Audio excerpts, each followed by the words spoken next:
আজকে তোমাদের সহজে কিভাবে মস্তিষ্ক আঁকা যায় শিখাবো। এর জন্য আমাদের চাঁদা লাগবে, পেন্সিল লাগবে, ইরেজার লাগবে। প্রথমে কি করবে, জাস্ট এইভাবে চাঁদাটাকে বসিয়ে এরকম একটি দাগ টেনে নেবে। এরপর আমরা তো জানি মস্তিষ্কের এই অংশটা অতটা স্মুথ না, তাই কিছু এটার উপর দিয়ে একটু ঢেউ খেলানো অবস্থাটা দেখিয়ে দিতে হবে। এই যে দিলাম।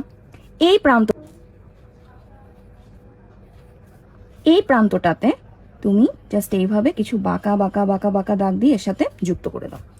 এই যে ফাঁকা জায়গাটা রয়েছে এখানে তুমি একটু আড়াআড়ি করে একটি দাগ টেনে সেটাকে চেষ্টা করো এই লাইনের সাথে জোড়া লাগিয়ে দেওয়ার।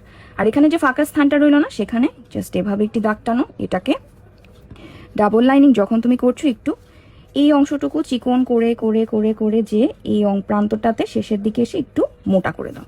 আর এখানে তুমি একটা বৃত্তর মতো অংশ এঁকে দাও।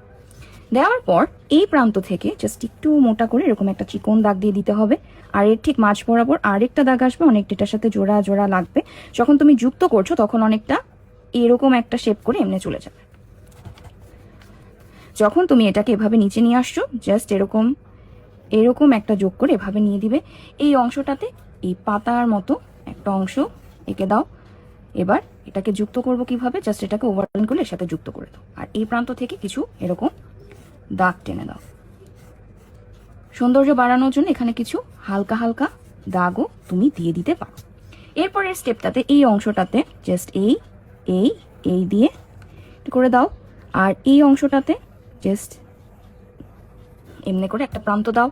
এই পয়েন্টটাতে পিটুইটারি গ্রন্থি টেকে দাও। আর বাকি রইলে এইটুকু অংশ, এখানে আমরা কি করব দেখো আপু, দাগগুলা কিভাবে দিচ্ছি। একটু বাঁকা করে, এরপর মাঝ বরাবর, দুই দাগের মাঝ বরাবর আমরা এরকম ছোট ছোট দাগগুলা দিয়ে দিব বাঁকা করে। নেক্সট জাস্ট এইভাবে পাথাইলে একটা দাগ, আর এভাবে এঁকে ফেলা যায় মস্তিষ্ক।